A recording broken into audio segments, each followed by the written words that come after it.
Yeah. And people should know you've, because of your perspective, you found yourself in the position of counselor for LGBTQers in the gun space and in space in general, but definitely within the gun space, because you have had this evolution in your theology and you actually have an existent outreach. Like this happens with you, correct? Oh yeah. I mean, I have a significant outreach in the LGBT community. It's really funny. I remember it goes back to maybe 2017. I was doing a seminar. I was still in active vocational ministry at the time. I was doing an event in San Diego, had a leader in one of the LGBT firearms communities attend a seminar that I gave, came up to me afterwards, and we're talking. Oh, it's nice to meet you, blah, blah. And she says to me, John, why did I expect you to hate me? And I was like, well, I don't know. Why'd you expect me to hate you? Well, because you're a pastor and I'm LGBT. And I'm like, well, okay. I mean, if we want to talk about that angle of things, that's great. But ain't nobody got a right to hurt you. Like, if somebody tries to hurt you, I'm on your team. Like, it's to me, this is like, for instance, my wife and I support the Trevor Project, which is a project that try to prevent LGBT teen suicide. And that should be a very nonpartisan issue. Like, that should be an issue that literally anybody can get behind. And we might talk about best strategies to do so, but we should never argue about, well, do we really want these kids not to die by suicide? To say no to that phrase is to say our world is better off with you dead. And that's morally repugnant to me. And we know that we still have decades before one of the main contributors to anti-gay sentiment is going to, hit this fucking benchmark. Would you think it's fair to say that for gay people, it should be a baseline reality that they consider comprehensive self-defense and situational awareness? Like this should be something that gay people should be doing because in their culture as a norm. Absolutely. Unequivocally, yes.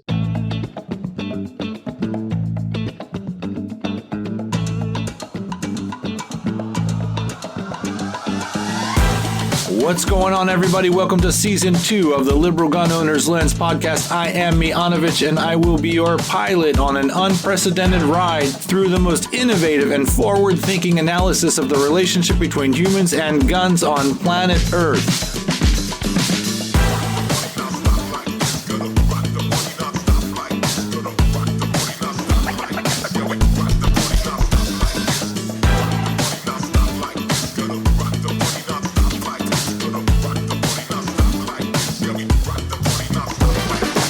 The entire nexus between guns and public safety needs a wake-up call, and Liberal Gun Owners is here to rock that party.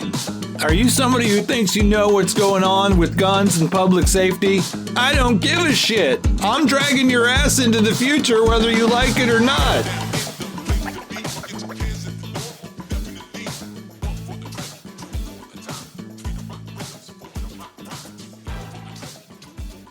I'd like to switch over now to these other concepts that I wanted to talk to you about today, which is we have a series running now. I just launched the first part of it. It's called Religion, Anti-Gay Sentiment, and Self-Defense. And it was actually something I had been thinking about, but you actually inspired how I was going to do it. Wow. Yeah. So this is the interesting good part about the internet, which is we look at xenophobic violence. As liberal gunners, we have 8 different categories of gun-related negatives that we keep an eye on and analyze. Xenophobic violence is one of them. And so I had been thinking about the roots of anti-gay sentiment and how that translates into violence against gay people for a while and wanted to do a series on it. But there was I can't know if it was somebody sent me from our development group a screen capture of something that you said, and I won't click into it right now, but it's at the beginning of this series. So you were talking to other Christians and conservatives, and you were saying, look, maybe a shift in your attitude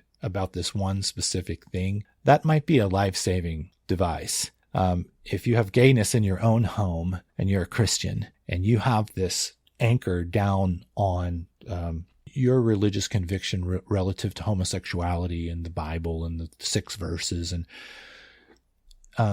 maybe it's okay to shift that.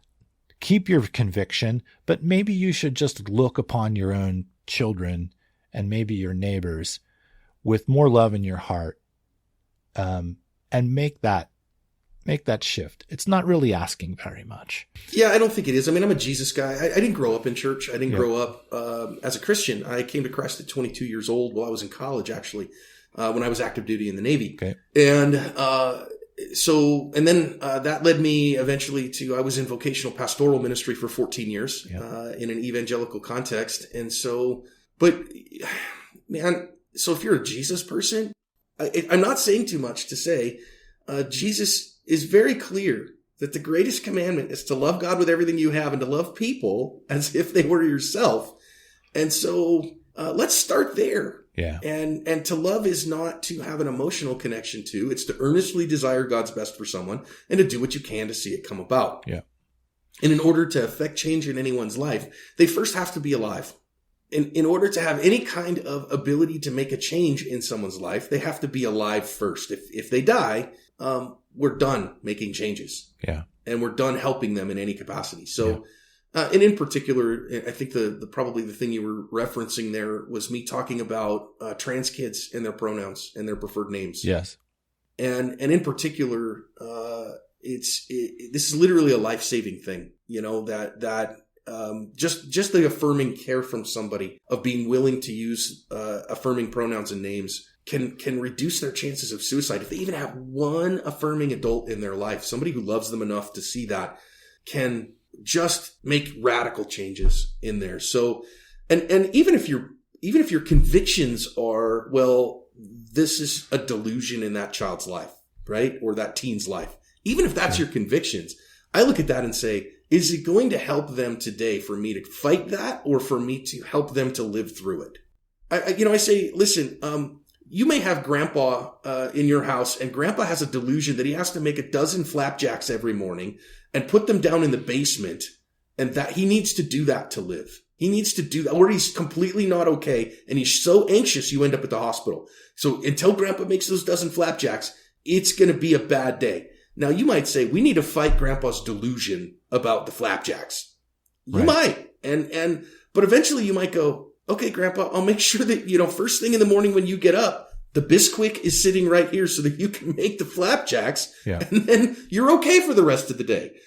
That to me is just good damn common sense. Like, why wouldn't I do that? Right. Yeah. So this was in the wake of, I don't know if what you said wasn't, it was delivered to me in the wake of the Covenant school shooting by the transgender person in March. Mm-hmm. And you do reference, that this kind of shift in attitude could have saved 6 lives. And that's what really sparked me to go, oh, we need to do this. And I need to have John on, and because we also have Rabbi Hilanori and Tony Jones and Jeremy Serrano, and I want to hear from these people. And this is why we're up for mitigation. We're up for the root cause mitigation idea. And where liberals are going to come from on this is going to be typical. And that is, fuck you, Christians, thousands of years of your homophobia, shove it up your asshole. That's going to be our initial response. This shouldn't even be even a fucking thing anymore. Fuck off. Okay. So that's where we're going to go in our tribal mind. But why I don't want to go with that here, and why I did want to do this with you, was because mitigation is mitigation. This is also legitimate mitigation. If you, as a Christian, can talk to other Christians and say, maybe this just takes a little shift, that also counts. That matters. You're inside the game, and this will work maybe better in the world than a bunch of outraged allies and other people going, fuck off, Christianity needs to be burned off the planet. Because that's a typical reaction. And if you were looking at me personally and my own personal theological convictions, I'm actually fully LGBT affirming in terms of sexuality and even within the bounds of Christianity personally. Yeah. Okay. And I don't say that. I say that as somebody who is an inerrantist. So somebody wants all the buzzwords of Christianity. There I am. I'm a biblical inerrantist and LGBT affirming. Okay. That puts me in a small minority slice of that group for sure. But that is where I am. So, but even with that, sometimes just moving the Overton window for people a little bit is much better than screaming at them about how wrong they are. Because especially in this day and age, we are in a place where our tribal signaling is so important to us and our tribal purity is so important to us. Whereas I'm much more of a big tent guy. I'm much more of a, listen, I'd rather be a bridge builder than a gatekeeper. I'd rather try to help people to do a little bit better and to say, I may not be able to affirm every bit of this, but I can affirm the value and worth and dignity of a human and work with that human in order to help them to be as good as we can make today. And if that means then tomorrow I rethink again, okay, then I'll let them rethink again tomorrow. Yeah. And people should know you've, because of your perspective, you found yourself in the position of counselor for LGBTQers in the gun space and in space in general, but definitely within the gun space, because you have had this evolution in your theology and you actually have an existent outreach. Like this happens with you, correct? Oh yeah. I mean, I have a significant outreach in the LGBT community. It's really funny. I remember it goes back to maybe 2017. I was doing a seminar. I was still in active vocational ministry at the time. I was doing an event in San Diego. Had a leader in one of the LGBT firearms communities attend a seminar that I gave. Came up to me afterwards, and we're talking. Oh, it's nice to meet you. Blah blah. And she says to me, "John, why did I expect you to hate me?" And I was like, "I don't know. Why'd you expect me to hate you?" "Well, because you're a pastor and I'm LGBT." And I'm like, "Well, okay. I mean, if we want to talk about that angle of things, that's great. But ain't nobody got a right to hurt you."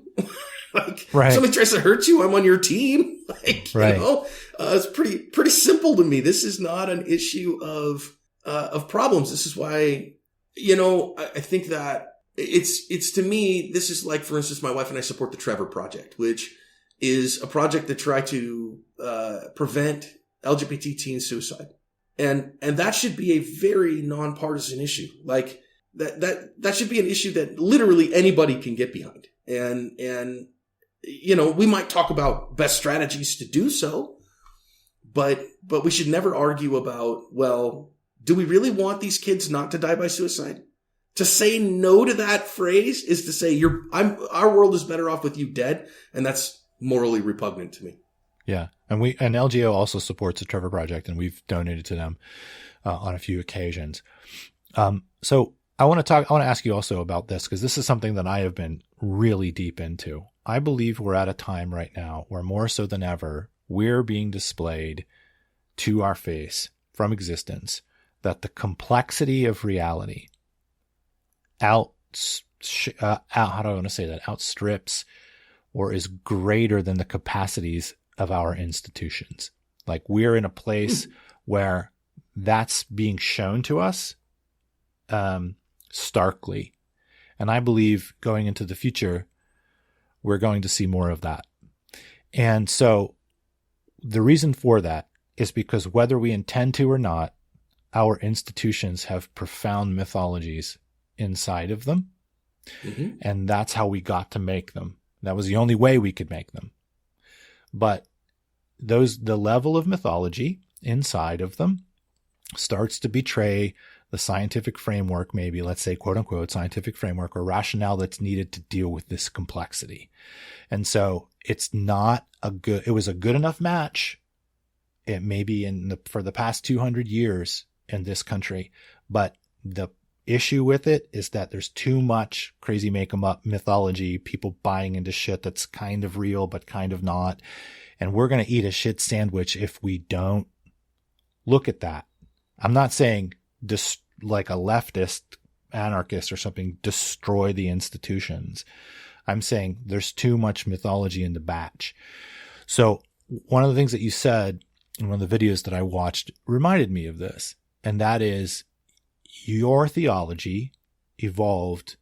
And if you had this level of evolution in your theology, but you tried to be a pastor in many churches, you'd be fired over it. You'd lose your job. And that's what I'm talking about. There's mythology, and maybe mythology isn't the best term. Some of it's mythology, some of it's delusion, some of it's misunderstanding, But inside of the institution of Christianity in America, you can't go into many churches and have this evolved theology and have a job. And that's what I'm talking about. Certainly within the conservative church, right? Yeah. Certainly within where I was, which at the time was the Southern Baptist Convention. Sure. It wouldn't have been allowed, right? And sometimes you got to recognize that and recognize that that puts shackles. Now there's a place for guardrails too, right? So there's a place for that. Change for the sake of change isn't good, right? Sure. Necessarily. It might be, but it might not be. But a resistance to a greater understanding. We're all in process, and we're all, growing in our understanding of who we are, who the world is. How do we relate with people? And sometimes we gotta peek over the guardrail and say, is this guardrail in a place that's protecting me from danger, or is it protecting me from freedom? Right. And if we peek over the guardrail and we go, there's nothing dangerous on the other side of this guardrail, so I'm going to hop it. Sure. That's not a bad thing. Right. Now, of course, I do agree with G.K. Chesterton that says, never take a fence down until you know why it was put up, what it's keeping in and what it's keeping out. Okay. Be aware of that. Be cautious about it. And at the same time, I think that, you're right. I think that continuing on in some of those discussions, I mean, heck, I'd have been kicked out of the Southern Baptist Convention when I became an egalitarian and said, I don't think that there are gender issues related to ministry that are significant. And I don't think the Bible teaches that. Not just I don't think that, and I don't care what the Bible says. Yeah. But those guardrails, I think, can be very harmful. And we're very much in that world of the tribal signaling says, here's the boundaries of my tribe, and you have to agree with everything in my tribe in order to be in my tribe. Otherwise, we're going to run you out of here on a rail. And the funny part is I remember them doing that to Jesus an awful lot. Right. And so for me, in my worldview, as a follower of the way of Jesus, to look like Jesus means you're going to be outside of the institution an awful lot. Yeah. And the funny part is that the guy that I follow, who I have a deep and abiding commitment, is not just another man or a good prophet, but the King of Kings and the risen Savior of the world. All his anger was for overly religious gatekeepers. Every time he gets pissed off, every time he's flipping tables, every time he's mad, right. He's not mad at irreligious outsiders. He's mad at overly religious gatekeepers, right. All the time. Yeah. And so sometimes my Christian friends that go, yeah, but not us. I mean, not us, right? Like we have the right kind of religious convictions, not like those guys. Well, a lot of their religious convictions were right, and a lot of their applications were what Jesus was saying dirty words about. Yeah.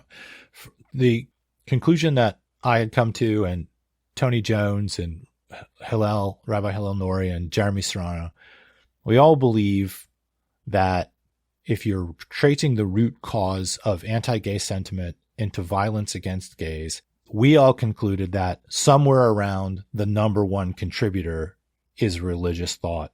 And perhaps we could say fundamentalist religious thought, or people who aren't religious, who they have thought akin to this. So I'm giving a wide berth there for it, to not necessarily say it's number one. But if somebody were to say to me, oh no, it's number 10, I would say that's horse shit. I do think it's somewhere close to the top, if not number one, that we have millennia of this attitude translating into bashing and killing of gay people. And religion is probably the number one cause. Tony Jones brought up worldwide now. He feels like in the West, religion as we've known it is on the decline, but in the global South, it's on the increase.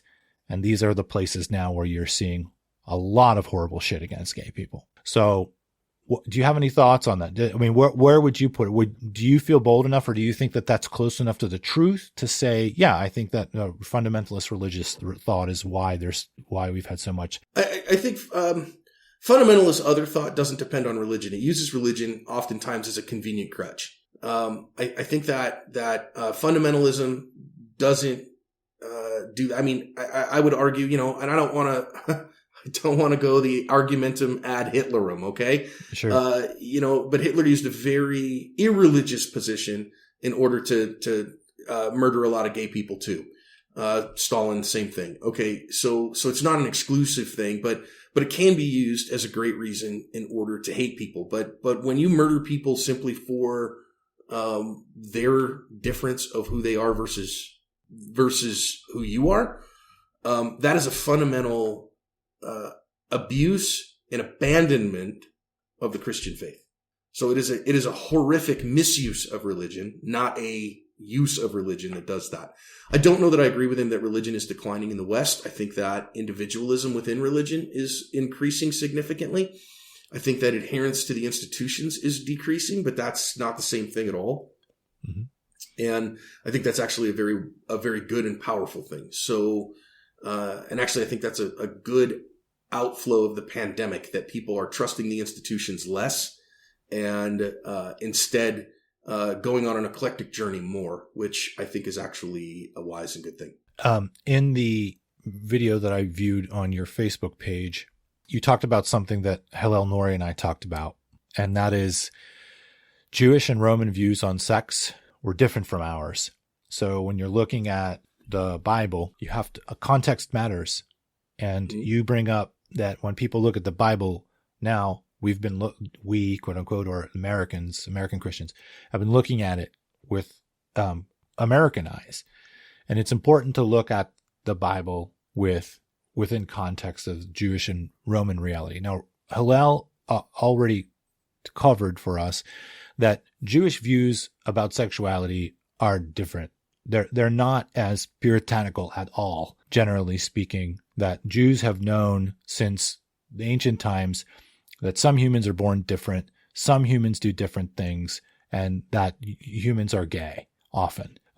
So they have there are certain sects inside of Judaism that are maybe more puritanical, but generally speaking, it's kind of not as big of a deal as it's been made, perhaps in certain aspects of Christianity in the West. You bring up important things about Roman views, Roman culture, about the Apostle Paul's reaction to pederasty and the general use of sexual power in Roman culture. And that I think that you said Paul has a Jewish, people have to understand that Paul had a Jewish heart and a Roman brain.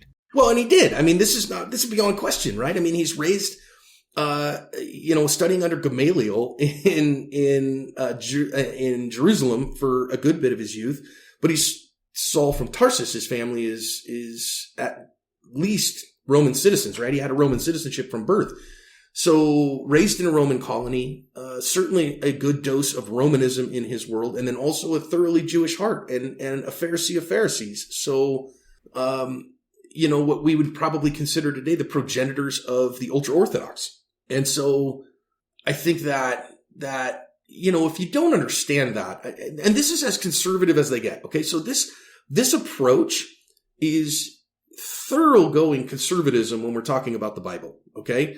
So thoroughgoing conservatism, if you believe that the text is inspired by God and that it is inerrant in the original manuscripts, of which we have highly competent and highly faithful copies, then your first task is to try to understand what the original author was trying to say to their original audience when they communicate. That words have meaning, and we take a literal, grammatical, historical approach to reading that text. Yeah. And we must understand what was the original author trying to communicate to their original audience when they wrote. And that's the controlling interpretation. That it's not reader response. It's not what would I get out of it. That's my conservative friends would call that reader response, reading thoroughly liberal, thoroughly left wing. And they would recoil at that right up until I start talking about Paul's understanding of sexuality and the Roman world in sexuality. Then we jump right into a reader response hermeneutic in Romans and in 1 Corinthians, which I think is wrong. I think it's just a mistake. So, and again, I'm not a PhD here. I do have a Master's of Divinity in Biblical Communication. I've got a 96-hour master's degree in the topic. So, and it could have been a Master's of Theology if the organization I went to offered it, because I wrote a book at the end of it. Yeah. And so that functions like a thesis. And it was peer reviewed and published. So, the point there is that, that's not an ignorant, approach to things. And then when we look at that, look at the Roman view of sex. So I mean, again, I think a great book in this particular vein is Melissa Moore's book called Holy Shit, which is a brief look at the history of swearing throughout time. I think there's some fascinating stuff in there. There's just, when you get into the Victorian times, when you look at the Middle Ages, and, you know, you'll never read Shakespeare the same after reading it, because he's so, you get the bawdiness of Shakespeare once you recognize how he used invectives and oaths. And, in that same world, you understand that the Roman view of sexuality just didn't include a gay-straight dichotomy. It just didn't. That's just not how they thought. They didn't even have those categories. And so when we import those categories into the text in a world that they didn't have those categories, you know, they thought penetrator versus penetrated. They thought of that idea of pederasty, which is sex for power, right? Sex over the powerless. And that's the evil that the Apostle Paul is calling out there. Then once we recognize that for what the problem is, here's my challenge within the conservative church, is that they've kind of baptized sex for power as an acceptable and okay thing within the bounds of a heterosexual marriage. And so within that bounds, sex for power is great. But, and then, you know, when we look at the scandals of the evangelical church over the last 20 years, which closely match the scandals over the last 40 years of the Catholic Church, that sex for power motif comes in an awful lot. And so I'm just encouraging folks to relook at that and to change that approach, not from the perspective of abandoning your faith, but for actually understanding what the original author is trying to communicate to their original audience. Yeah. And that was in Roman times. That happened for men. It happened for women, right? There was, sex was used as a social tool. A social tool, 100%. Right? Yep. It was actually one of the big knocks on Caligula, of all things, that, you know, he was a pretty crappy emperor all the way around, but one of the knocks on Caligula was that he'd only have sex with women. And that's in the writings of the day, that what is wrong with this guy? He doesn't participate in pederasty in terms of dominating men with sex. So how can we even respect him as Caesar when all he'll do is have sex with women? Yeah. And to an American mindset, you kind of go, okay, I don't think in those categories, or I shouldn't. Although I would argue, in my understanding, the vast majority of pornography created in America isn't as much about sex as it is about power. Yeah. And the kind of exploitative porn that is so popular today is about exhibiting and exerting power over others. And that's what we know rape is. Yeah. And the other concept that was in there was, the difference, or the difference between the term modesty or modesty in the Roman culture, maybe even ancient Jewish culture, the difference between modesty and how maybe American Christians have interpreted modesty as as purity culture. Yeah. Well, and again, in American vernacular, modesty deals with sexuality, whereas certainly in a Roman mindset, modesty was about wealth, was about the display of finances and economy, because of the difference between the haves and the have-nots, and a significant difference there in how we approach those things. So when we start saying, you know, again, in a Roman world, you look at things and private parts, what we would call private parts, genitals in the Roman world were not a big deal. I mean, go look at the bathrooms in Rome. It's this big, 20 toilets around a common entry. And when you needed to take a dump, you just sat down and took a dump talking to somebody. And that's in American mindset. Whoa, what? I don't want to talk to nobody. I need to eat later. I don't want to say that. And so if a Roman man in Rome needed to take a leak, he just lifted his toga and did so. I mean, it's just not a big deal. So again, that Puritan culture, so that idea of purity culture really is Puritan culture. And that Puritan mindset is very late and is very different than, I think, a truly thoroughgoing Christ-like understanding of sexuality. Yeah. Where do you think you've already talked about this, you think the pandemic has shown that Christians are venturing out from the limits of the general Christian echo chamber and the institution, that they're journeying out from it. Where do you think Christianity is in America with this particular topic? Is it like are there now two camps? Is it the vast majority of the people aren't ready to take the journey with in respect to gayness? I mean, those who are committed to evangelicalism, right? So those who are committed to the institution of the church, to their denominations in particular, there's big fights on this, within the Methodist Church, within the, not within the Southern Baptist Convention, they're fighting about women in ministry. They ain't going to be fighting about the gays. Yeah. That's just not going to be their world. But within the Lutheran Church, we had a big split not too many decades ago, the ELCA versus the LCMS. And so those who are committed to their institutions as the defender of truth, that's their guardrails, they're going to double down on that, because it is a marker of we are right and this, everyone else is compromising. Right. I do see a path that we see some, not just individuals. I think, I've joked for a long time that I just live on the island of misfit toys. I'm a 80s child. I'm a Gen Xer. You know what I mean? Yeah, so me too. I'm the train with square wheels and the squirt gun that shoots jelly. And so the idea there of I just live on the island of misfit toys and I don't have a home, is okay, but the island of misfit toys is getting crowded. Is kind of the thing, that there's a lot of people with those eclectic ideas there that have left the church. We call those folks ex-evangelicals, that they haven't abandoned Jesus, but they have abandoned the institution. Yeah, and so. And I'm in that boat, that's kind of in the boat that I am. So I think there's going to be more of that. I do see some institutions that are reforming around a more inclusive idea here of rethinking that.